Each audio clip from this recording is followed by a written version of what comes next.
আসসালামু আলাইকুম ফ্রেন্ডস। তো আমি সামিম, তোমাদের সবাইকে স্বাগতম সামিম পিজন লফটে। তো আজকে আমি সকালে দুটো পায়রা উড়িয়েছিলাম।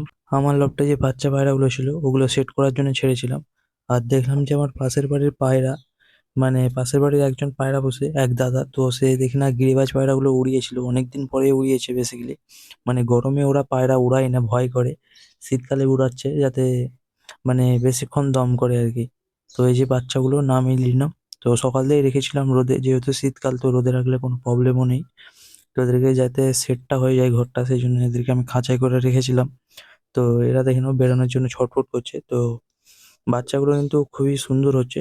সবই কিন্তু লাম্বাডি বাচ্চা হচ্ছে, একটা কালাঙ্কা বাচ্চা, দুটো লাম্বাডি বাচ্চা হচ্ছে। মানে এদের বাবা মার জেনারেশনটাই এমন যে শ্রীলঙ্কা আইস থেকে লাম্বাডি আইস বেড়াচ্ছে, মানে এদের ব্লাড লাইনটাই এমন। তো বেশিরভাগ ক্ষেত্রে এটা কিন্তু আন্ধ্রা পায়রার মধ্যে দেখা যায়, অন্য পায়রার মধ্যে থাকে না। আর আজকে যে জিনিসটা করবো বেসিক্যালি, এই বাচ্চাগুলোকে তো আমার বড় লফটে ঢুকাবো, তারই সঙ্গে সঙ্গে আমার যে এদের যে বাবা মাটা ছিল, আন্ধ্রার যে বাবা জোড়াটা, ওদের জোড়াটা ভেঙে আমি নতুন জোড়া বোস করাবো। তো কোন জোড়াটা তোমরা গেস করো। এই যে এদেরকে ছেড়ে দিলাম খাওয়ার জন্য, এরা খেয়ে নিক। আর এরা কিন্তু প্রথমে জল খুঁজবে, জল দেবো না, কারণ রোদে রেখেছিলাম, সেই জন্য এরা জল খুঁজবে, জল দেবো না এখন। তো এরা একটু রেস্ট নিয়ে নিক, তারপরে জল দেবো, নয়তো ঠান্ডা লেগে যাবে। আর এইদিকে দেখতেই পাচ্ছ আমি এখনো বিডার লক খুলিনি, এদেরকে খাবার জন্য জাস্ট ছাড়লাম, এরা খাচ্ছে দেখে নাও। তো এদেরকে এখন জল দেবো না, এদের একটু রেস্ট নিয়ে নিক, তারপরে আমি এদেরকে জল দেবো, খাবে এরা, আর খাবারও দেবো, খাবে। তো আমার অনেকজনই জানে আমার অনেক সময় না খাবার বেশি হয়ে পড়ে থাকে। তো বেশি থাকার কারণে আমার কিন্তু লফটে অনেকগুলো ঘুঘু পাখি আছে, লফটে না ছাদে খাবার খেতে আসে।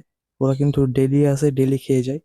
আমার যে জলের যে পাত্রটা থাকে ওইতে কিন্তু জলও খেয়ে যায়। তো এই হলো কালাঙ্কার লোভটা, আমি খুলে নিয়ে দেখাচ্ছি তোমাদেরকে। তো এদের জোড়াটা ভাঙবো না, এদের আরো দুটো বাচ্চা নেব। মানে এদের আমি চাচ্ছি যে কালাঙ্কা জোড়াটা জেনারেশনটাই বাড়াতে। আর আন্ধ্রা যেহেতু তিনটে বাচ্চা পেয়েছি, তো এখন জোড়া করবো না, তো পরে আবার মন করলে তখন জোড়া বাঁধবো। তো এখন জোড়াটা দিচ্ছি না, এখন বেসিক্যালি কালাঙ্কা বাচ্চা নেব, আর আরেকটা আন্ধ্রা যে অন্য জোড়া সেটা বাঁধবো, তো তাদের বাচ্চা নেব।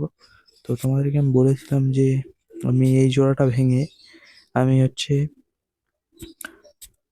আবলুক আর আমার ড্রাগন ফেসের ওই জোড়াটা বাঁধবো। তো ওটা ক্যান্সেল করে আমি ভাবছি যে আরো দুটো আন্ধ্রা জোড়া দেই, তাদের বাচ্চা নেবো। আর তোমরা দেখতে পাচ্ছ গম অনেকটা কম পড়ে রয়েছে, তোমাকে গম নিয়ে আসতে হবে যাতে এরা খেতে পারে। তো এদেরকে আমি খাবারটা দিয়ে দিই, এদেরকে ছাড়লাম দেখে নাও সব উড়ে উড়ে নাচছে। তো চলো এদেরকে আমি খাবারটা দিয়ে দিয়েছি, খাক এরা। আর ওরা কিন্তু ছটফট করছে এদেরকে দেখে খাবার খাওয়ার জন্য, তো এদেরকেও আমি খাবার দিয়ে দেবো, দেখে নাও এরা ছটফট করছে। আর রান্ধার জোড়াটা ভাঙবো, বাচ্চাগুলোকে আমার নরের লবটা ঢুকিয়ে দেবো যাতে ওদের কোনো প্রবলেম না হয়। যেহেতু নরের লোকটা একটু বড় রয়েছে মাদির চেয়ে, তো সেই জন্য আমি নরের লোকটাই রাখছি, মাদির লোকটাই রাখছি না। তো এরা খেয়ে নিক, আর এদেরকেও আমি খাবার দেবো। তো তোমরা অবশ্যই জানাবে যে কোন জোড়াটা বাঁধলে ভালো হতো।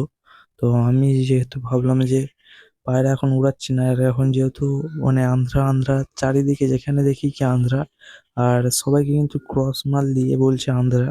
তো আমি কন্ট্রোভার্সিতে যেতে যাচ্ছি না, তো আমি পায়রাগুলোকে খাবার দিয়ে দিয়েছি, যেখানে খাচ্ছে ওরা। তো যার যে পায়রা পছন্দ তারা নিক।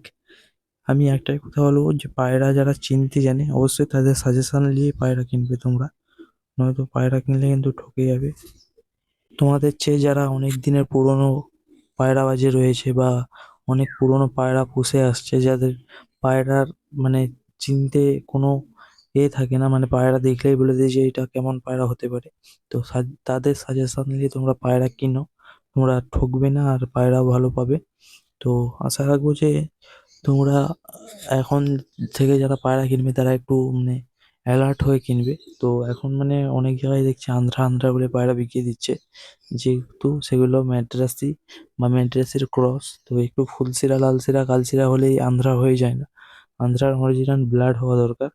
তো আমি এটাই বলতে চাচ্ছি, আর আমি কোনো ব্লাড লাইন বা কন্ট্রোভার্সিতে যেতে চাচ্ছি না।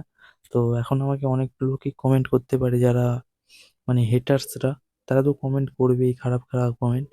তো আগে আমার ভিডিওতে ডেইলি একটা করে খারাপ কমেন্ট আসতো। তো তাদের জন্য বলি, তোমরা যত কমেন্ট করো খারাপ কমেন্ট, তো যাদের বাবা মা ভালো শিক্ষা দেবে তারা ভালো কথাই বলবে, যাদের খারাপ তাদের খারাপই শিক্ষা পাবে। তো চলো আর ভিডিওটা বেশি বড় করছি না, আর কন্ট্রোভার্সিতে যেতে যাচ্ছি না। তো তোমাদের যাদের পছন্দ তারাই কিনবে।